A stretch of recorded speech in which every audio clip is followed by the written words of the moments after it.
What is Art? By Leo Tolstoy. Chapter 7.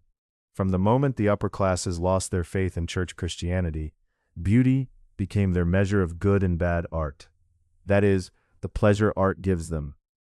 And to match this view of art, an aesthetic theory grew up among the upper classes all by itself, a theory that justified such an understanding. According to it, the aim of art is to display beauty. The followers of this aesthetic theory insist, as proof that it is true, that they did not invent it. They say it lies in the nature of things, and that the ancient Greeks already recognized it, but this claim is wholly arbitrary. It rests on nothing except the fact that among the ancient Greeks, whose moral ideal stood low compared with the Christian one, the idea of the good was not yet sharply separated from the idea of the beautiful. The highest perfection of goodness, which does not coincide with beauty, and for the most part stands opposed to it, was known to the Jews as far back as the days of Isaiah and was expressed in full by Christianity. The Greeks in general knew nothing of it. They supposed that the beautiful must of necessity also be the good. It is true that their foremost thinkers, Socrates, Plato, and Aristotle, felt that goodness may not coincide with beauty. Socrates plainly placed beauty below goodness. Plato, in order to join the two ideas, spoke of a spiritual beauty. Aristotle demanded that art work upon people morally and called this catharsis. Yet even these thinkers could not free themselves entirely from the notion that beauty and goodness coincide. And so the language of that time came to use a compound word, kalokagathia, beauty-goodness, to name this union. The Greek thinkers were plainly beginning to draw near to that idea of goodness, which Buddhism and Christianity express, and they tangled themselves in trying to fix the relation between goodness and beauty. Plato's judgments about beauty and goodness are full of contradictions, and it was precisely this confusion of ideas that the people of the European world, having lost all faith, tried to raise into a law. They tried to prove that the union of beauty with goodness lies in the very nature of the thing, that beauty and goodness must coincide, and that the word in the idea of kalokagathia, which means something to a Greek, but means nothing at all to a Christian, is the highest ideal of humanity. On this misunderstanding a new science was built, aesthetics. And to justify this new science, the teaching of the ancients about art was twisted about until it looked as though this invented science of aesthetics had existed among the Greeks. In fact, the reasoning of the ancients about art is nothing like ours. Bernard, in his book on the aesthetics of Aristotle, puts it quite rightly. The theory of beauty and the theory of art are entirely separate in Aristotle, just as they are in Plato and among their successors. And indeed, the reasoning of the ancients about art not only fails to confirm our aesthetics, it rather denies its doctrine of beauty. Yet in every book on aesthetics, from Schassler to Knight, it is asserted that the science of the beautiful, aesthetics, was begun by the ancients, by Socrates, Plato, and Aristotle, and was carried on in part by the Epicureans and the Stoics, by Seneca and Plutarch, down to Plotinus. Then by some unlucky accident, this science is said to have vanished all at once in the 4th century. It stayed away for 1,500 years. And only after that gap of 1,500 years was it born again in Germany, in 1750, in the teaching of Baumgarten. After Plotinus, says Schassler, 15 centuries go by in which there is not the slightest scientific interest in the world of beauty and art. Those 1,500 years, he says, were lost to aesthetics, and lost to the working out of any scientific structure for it. In fact, nothing of the sort happened. The science of aesthetics, the science of the beautiful, never vanished and never could vanish because it never existed. What existed was only this. The Greeks, like all people always and everywhere, counted art good, as they counted any human work good, only when it served goodness, as they understood goodness, and bad when it went against that goodness. And the Greeks themselves were so little developed morally that goodness and beauty seemed to them one and the same. On this backward Greek view of the world, the science of aesthetics was built, invented by men of the 18th century, and worked up into a theory by Baumgarten in particular. The Greeks never had any science of aesthetics at all.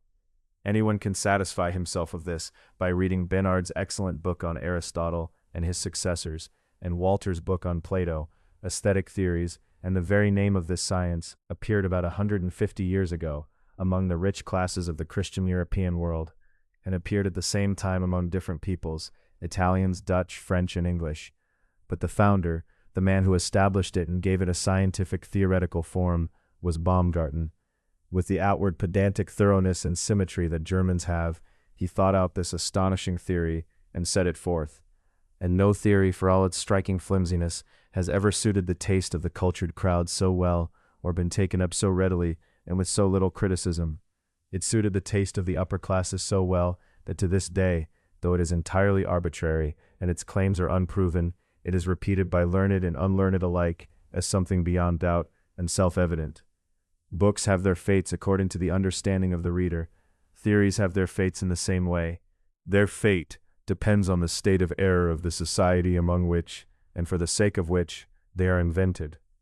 If a theory justifies the false position of a certain part of society, then no matter how flimsy the theory may be, no matter how plainly false, it is taken up and becomes an article of faith for that part of society. Such, for example, is the famous and groundless theory of Malthus, that the population of the earth tends to increase in geometrical progression, while the means of feeding it increase only in arithmetical progression, and that the earth will therefore be overrun. Such is the theory that grew out of Malthus, the struggle for existence and selection as the basis of human progress. And such is the now widespread theory of Marx, that economic progress is inevitable and consists in capitalism swallowing all private production. However groundless such theories are, however contrary to everything that mankind knows and admits, however plainly immoral they may be, they are taken on faith without criticism and preached with passionate zeal, sometimes for centuries, until the conditions they justify are destroyed, or until the absurdity of what they preach becomes too obvious. Such, too, is this astonishing theory of Baumgarten's trinity of goodness, beauty, and truth. According to it, the best that the art of nations that have lived 1800 years of Christian life can do is to choose for the ideal of their life the ideal held 2,000 years ago by a small half-savage slave-owning people who were very good at portraying the naked human body and put up buildings that were pleasant to look at. Nobody notices any of these absurdities. Learned men write long, foggy treatises on beauty as one member of the aesthetic trinity: beauty, truth, and goodness. The beautiful, the true, the good, in German and in French, always with capital letters, are repeated by philosophers and aestheticians, by artists and private persons, by novelists and newspaper columnists, and they all imagine that when they utter these sacred words, they are speaking of something quite definite and firm, something on which they can rest their judgments.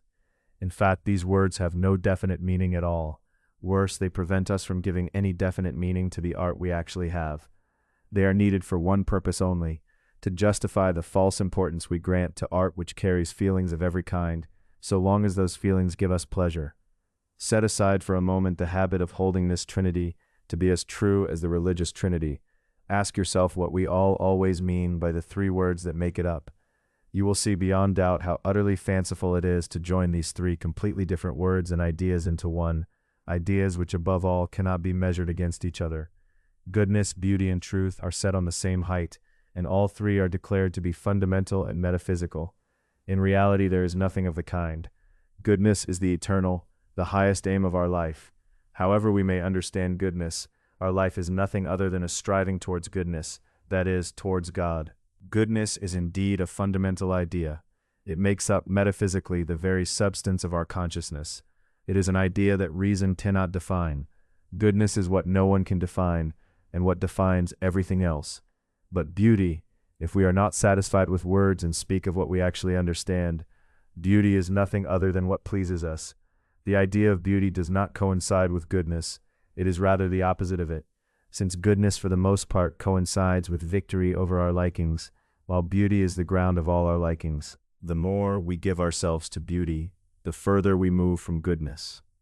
I know the answer that is always given to this, that there is a moral and a spiritual beauty.